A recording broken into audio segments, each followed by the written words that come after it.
ചെറുമൊരു മോഷ്ടാവായോരെന്നെ കള്ളനെന്നു വിളിച്ചില്ലേ. അപ്പൊ കോയിനെ മോഷ്ടിച്ചതോ? അത് കൊലയായാലോ? അതാ വരുന്നു ഉടങ്കൊല്ലി. ആയ് മാസ്റ്റർ താര പുതിയ ആള്. ഇത് നമ്മുടെ ഒരാളാ. അതെയോ? എങ്കിൽ പിന്നെ പറ്റിയെടുത്തോളാം. അത് വേണോ പരമു? മാസ്റ്ററെ കണ്ടാൽ അറിയ യാത്ര ചെയ്ത് ക്ഷീണിച്ച് വരികയാണെന്ന്. ഞാനിത് എടുത്ത അദ്ദേഹത്തിനോട് സഹായമായി. മനസ്സറിഞ്ഞ് വല്ലതും തന്ന എനിക്കൊരു ഉപകാരമായി. അത് ഇങ്ങോട്ടെടുത്താട്ടെ. നീ ഈ പൈസയൊക്കെ എന്ത് ചെയ്യാടാ പരമു? പൈസയോ? എന്റെ കയ്യിലോ? എന്നാ പിന്നെ എനിക്കൊരു ഉടുപ്പ് വാങ്ങിയിട്ടൂടെ? ഇതൊക്കെ ശത്രുക്കൾ പറഞ്ഞുണ്ടാക്കുന്നതാണ് മാഷെ. എനിക്കൊരു തള്ളുള്ള വിവരം മാഷിക്കറിയാലോ. അതിന് 3 നേരം ഞണ്ണാൻ വകണ്ടാക്കാനുള്ള പാട് എനിക്കല്ലേ അറിയുള്ളൂ. അതൊരു തള്ളയാണെങ്കിലും ഒരു എരുമനെ പൂരുന്ന ചെലവാണ്. കറവല്ലതാനും. നിർത്ത്. നിന്റെ അമ്മയെ കല്യാണം കഴിച്ചു കൊണ്ടുവരുന്ന കാലം മുതലേ എനിക്കറിയാം. എന്നാ പിന്നെ എന്നെ പ്രസവിക്കുന്നതിന് മുമ്പത്തെ കഥ മാസം ഒന്ന് പറഞ്ഞാട്ടെ.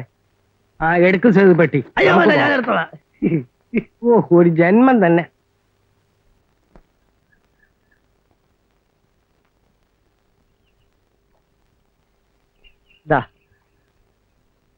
ഈ പെട്ടിയും ബാഗും ഒക്കെ ചുമന്നുണ്ടെന്ന കേട്ടോ മാഷെ. 2 ഉണ്ട് കാര്യം.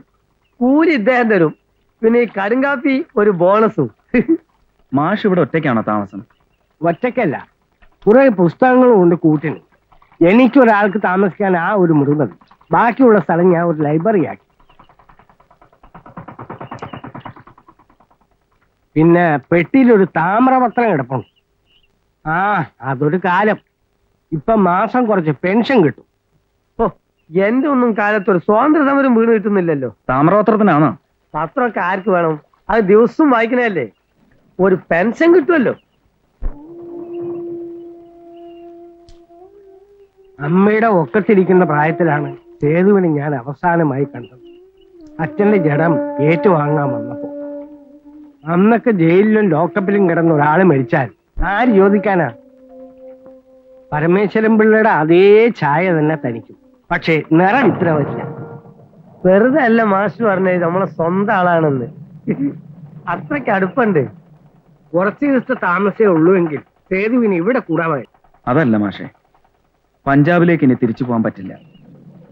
ലഹളയിൽപ്പെട്ട് വീടും കടയും ഒക്കെ കത്തി നശിച്ചു. ഉള്ളതും കൊണ്ട് മടങ്ങും മുമ്പാണ് മാസ്റ്റർക്ക് എഴുതിയത്. സ്ഥിരമായി താമസിക്കാൻ ഒരു കൊച്ചു വീട് വേണം, വാടക. ഈ ഗ്രാമത്തിൽ വീട് വാടകയ്ക്ക് കിട്ടാൻ വലിയ പ്രയാസമാണ് സേതു. വീട് കിട്ടും, വാടക എന്ത് കൊടുക്കും? വീടിനനുസരിച്ച് കൊടുക്കാം. എവിടെയാ പരമു വാടകയ്ക്ക് വീട് കിട്ടുക? വാടക ഉറപ്പാണെങ്കിൽ ഈ പരമ വിചാരിച്ച വീട് ഉണ്ടാവും, അല്ലെങ്കിൽ ഉണ്ടാക്കും. എന്തൊരു ഭാരം, പുറത്തോട്ട് കിട്ടുന്നില്ല. 3 നേരം ഇരുന്ന് തിന്ന് കൊഴുത്തിട്ട് പോയാൽ. അയ്യോ, എവിടേക്കാണ് നീ എന്നെ കൊണ്ടുപോണേ? എന്താണ് നീ എരിമ മേയ്ക്കാൻ? ഞാൻ എരിമയാ. അയ്യോ, ഇവിടേക്ക് എന്നെ കൊണ്ടുപോണേ. എടാ, നമുക്ക് നമ്മുടെ വീട്ടിൽ തന്നെ കിടന്നാ മതിയുടെ മോനെ. അയ്യ, തള്ളി ടെറസ് ബംഗ്ലാവിലെ കിടക്കുള്ളൂ. പിന്നെ ഈ കൂരന്റെ ഉള്ളിൽ 2 കല്ല് കൂട്ടിയാലും കഞ്ഞി തിളക്കും. അത്രയും മതി മോനെ. ഓ എന്റെ പൊന്നു പരമേ, എന്തോ നീ എന്നും ഇങ്ങനെ നിന്നാ മതിയോ കുട്ടാ? നിനക്കൊരു കല്യാണമൊക്കെ കഴിക്കണ്ടേ മോനെ? നീ ഒരു കല്യാണം കഴിക്കണ പൊന്നു പരമേ. ഞാനോ? പിന്നെ എന്നിട്ടോ? എടാ, നീ ഒരു കല്യാണം കഴിക്കണ മോനെ. എടാ, നീ ഒരു കല്യാണം കഴിച്ചിട്ട് ആ പെണ്ണിനെ ഈ കൂരയിലേക്കാടാ കൊണ്ടുവരണേ. ഞാൻ കേട്ടെ. ആ കെട്ടട മോനെ. കെട്ടിട്ട് ഇപ്പൊ കാരാ ചെറിയ കൊടുക്കുക. നിങ്ങൾ നായരോ? ഇതിനു വേണ്ടി വെള്ളം വെച്ചിട്ട് നിങ്ങൾ ഇല്ല, എപ്പ വെക്കാൻ പോവാ? വെക്കണ്ട, ഇതിന് വെക്കണ്ട, ഈ കാലത്തിന് വെക്കണ്ട, ഈ 16 കൊല്ലായി നിങ്ങൾ ഇതും പറഞ്ഞ പറ്റിക്കുന്നത്. എടാ മോനെ, ഈ വയസ്സുകാലത്ത് നീ എന്നോട് ചെയ്യണടാ. നിന്നെ 10 മാസം ചോന്ന് വെച്ച അമ്മയാടാ ഞാൻ. അതെ, ആ ഒരൊറ്റ കാരണത്താൽ നിങ്ങൾ അവിടുന്ന് എന്നോ അടിച്ചിറക്കി വിടേണ്ടതാണ് ഞാൻ. എന്റെ മൈതാന മനസ്സിനോട് ഞാൻ അത് ചെയ്തില്ല. പിന്നെ വാടക ഇനത്തിൽ മാസം 100 റുപ്യാണ് കിട്ടാൻ പോകുന്നത്.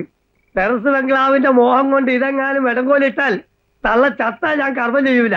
ശവം ഞാൻ ആലപ്പുഴ മെഡിക്കൽ കോളേജിൽ കൊണ്ടേ കീറാനും മുറിച്ചാനും ഇട്ട് കൊടുക്കും. ഒരു ശവത്തിന് 100 റുപ്യ കിട്ടും. അയ്യോ വേണ്ട മോനെ, എന്റെ പൊന്നു ദൈവങ്ങളെ, അവൻ ഈ സന്ധ്യ സമയത്തല്ല എന്നോട് ഇത് പറയുന്നത്. അടാ പരമ മോനെ. പരമേ, എല്ലാം റെഡിയാക്കിയ ഐശ്വര്യമായിട്ട് വലത് കാല് വെച്ച് കയറിയാട്ടെ. എടാ പരമേ, നീ എന്താണ് അമ്മയ്ക്ക് വിരോധമായിട്ട് ചെയ്യണേ? അമ്മേ, ആലപ്പുഴ മെഡിക്കൽ കോളേജ് അവര് തരില്ലേ? എന്താ പരമു? അഡ്വാൻസിന്റെ കാര്യം എത്രയാ വേണ്ടത്? അതിപ്പോ ഒരു 3 മാസമെങ്കിലും വേണം. ഇതിപ്പോ അഡ്വാൻസ് ആയി. ഇനി ബ്രോക്കറേജ്. ബ്രോക്കറേജാ? അതെ, ഇതിപ്പോ ടൗണിലാണെങ്കിൽ ഒരു മാസത്തെ വാടകയാണ് ബ്രോക്കറേജ്. നമ്മൾ തമ്മിലായതുകൊണ്ട് പകുതി മതി.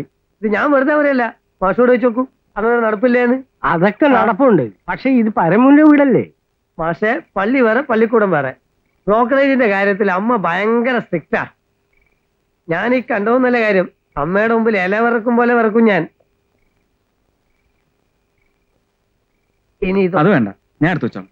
അതിന് പ്രത്യേക കൂലിയൊന്നും വേണ്ടാന്ന്. ഒരു മനുഷ്യത്വ. അയ്യോ, അത് വേണ്ടമേ, ഞാൻ എടുത്തു വെച്ചോളാം. ഇതുപോലെ അറിയിപ്പോലെ അറിയും ഞാൻ.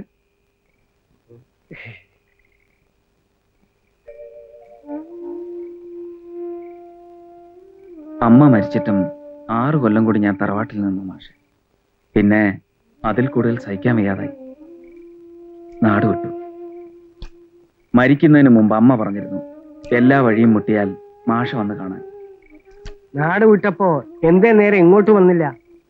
അന്ന് എവിടെയെങ്കിലും ആവുന്നത്ര ദൂരം പോയി രക്ഷപ്പെടണം എന്നേ ഉണ്ടായിരുന്നുള്ളൂ. ആ ജീവിതം അത്രയ്ക്ക് മടുത്തിരുന്നു മാഷെ. എന്നിട്ട് അവിടെ നിന്നും തോറ്റു മടങ്ങേണ്ടി വന്നു. സേതു, ആരും ഒന്നിൽ നിന്നും രക്ഷപ്പെടാറില്ലടോ, അവനവനെ നിന്നു പോലും.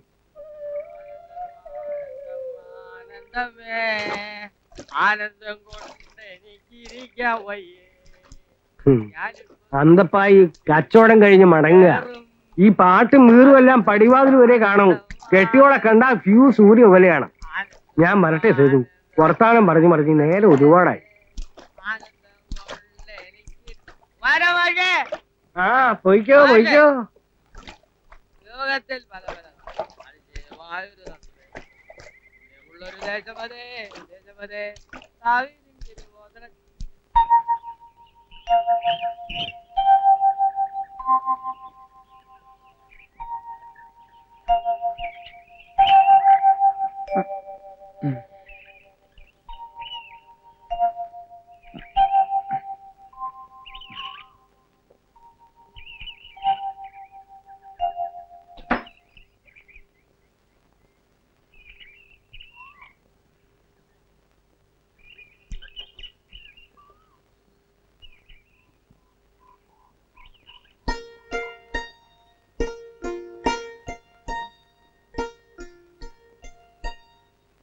മോനെ സേതു, നീ എവിടെ എന്തെടുക്കാ മോനെ? വേണ്ട മോനെ, ഒരു തുമ്പി പിടിക്കാൻ പോലും അമ്മ സമ്മതിക്കില്ല. അതിനെ ഉപദ്രവിക്കല്ലേ? അത് നിന്നെ പോലെ ഒരു ജീവിയല്ലേ മോനെ, അതിന് നോവില്ലേ?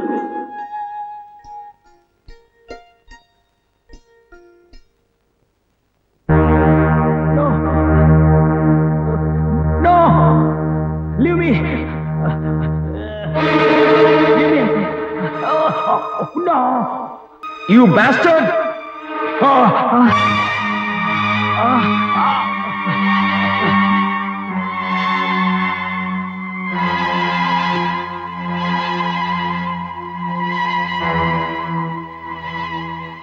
നമസ്കാരം.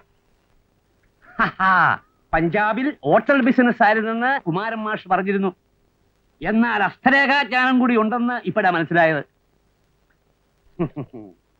സേതുമാധവ കുറുപ്പിനെ എന്നെ മനസ്സിലായില്ല അല്ലേ? ഭാർഗവൻ പിള്ള, മെമ്പർ ഭാർഗവൻ പിള്ള എന്ന് പറഞ്ഞാലേ അറിയത്തുള്ളൂ. പഞ്ചായത്തിൽ ആദ്യം തെരഞ്ഞെടുപ്പ് വന്നപ്പോൾ കയറി വന്നു, മെമ്പറായി. ജനസേവനത്തിന് പറ്റിയാലെന്ന് മനസ്സിലായപ്പോൾ അതിൽ നിന്ന് പിന്മാറി. പക്ഷേ ആ പേരുദോഷം മാറി. ഇങ്ങോട്ടിരിക്കാം. താമസത്തിന്റെ കാര്യം ശരിയായി. ഇനി ഒരു തൊഴിൽ അല്ലേ? കുമാരൻ മാഷ് പറഞ്ഞായിരുന്നു. അറിയാവുന്ന തൊഴിൽ ഹോട്ടൽ ബിസിനസ് ആണെന്നല്ലേ പറഞ്ഞത്? അതെ. വിടണ്ട. പിന്നെ പഞ്ചാബിലെ പോലെ വലിയ കച്ചവടമൊന്നും ഇവിടെ കിട്ടത്തില്ല. കൊലപാതകങ്ങളും കുറവാ. നിരാശപ്പെടണ്ട. ഈ കരയില് ഇപ്പൊ ഒരൊറ്റ ചായക്കട പോലും. അയ്യപ്പൻ പിള്ളയുടെ ഒരു കടയുണ്ടായിരുന്നു. കഴിഞ്ഞ വിളക്കിന് മലയ്ക്ക് പോയതാ, മടങ്ങി വന്നിട്ടില്ല. പുലി പിടിച്ചതാണെന്ന് ഒരു ശ്രുതി. അതല്ല, ആ പേരിൽ മുങ്ങിയതാണെന്ന് വേറൊരു ശ്രുതി. അതെന്താ? ആ, പെമ്മക്കരട്ടല്ലേ അയ്യപ്പൻ പിള്ളക്ക്. മുങ്ങാതെ തരവുണ്ടോ? ആ കട ഇപ്പം പൂട്ടിക്കിടക്ക്. ചായക്കടയുടെ സകല സാമഗ്രികളും അവിടെയുണ്ട്. വല്ലതും കൊടുത്താൽ അതിങ്ങോട്ട് എടുക്കാം. അവർക്കൊരു സഹായമാവും. എന്താ? ഭാർഗവൻ പിള്ള ചേട്ടന്റെ ഇഷ്ടം. വെറും ഭാർഗവൻ പിള്ളയല്ല, മെമ്പർ ഭാർഗവൻ പിള്ള. പ്രിയപ്പെട്ട ചെറുകര നിവാസികളെ, നമ്മുടെ നാടിന്റെ പ്രിയങ്കരനായ ഈ കുമാരൻ മാസ്റ്ററെ അനുഗ്രഹിച്ചതോടുകൂടി ഈ ഹോട്ടലിന്റെ ഔപചാരികമായ കർമ്മം, ഉദ്ഘാടന കർമ്മം ഞാൻ നിർവഹിക്കാൻ പോകുകയാണ്. ഇങ്ങനെ ഒരു ഹോട്ടൽ ഈ നാട്ടിൽ ഉണ്ടാകുക, നല്ല രീതിയിലുള്ള ഭക്ഷണങ്ങൾ നിങ്ങൾക്ക് സുലഭമായി ലഭിക്കുക എന്നൊക്കെ പറയുന്നത് മെമ്പറെ സാധാരണ നിലയിൽ മതി.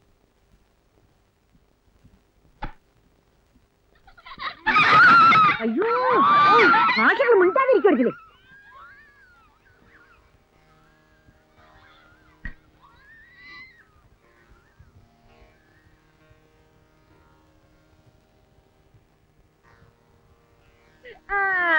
അങ്ങനെ തന്നെ പറഞ്ഞു.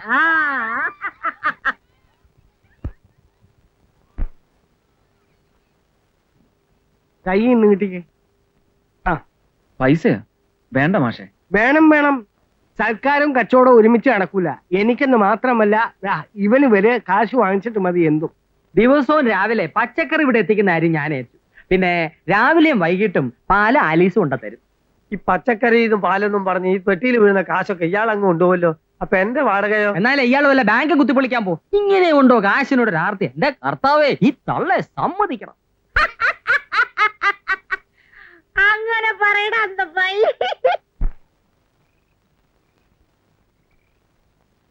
ഇനി ഒരു മോഹം കൂടി ബാക്കിയുണ്ട് മാഷെ. ഒന്നേ ഉള്ളോ? അത്രേ ഉള്ളൂ, ഒരൊറ്റ മോഹം.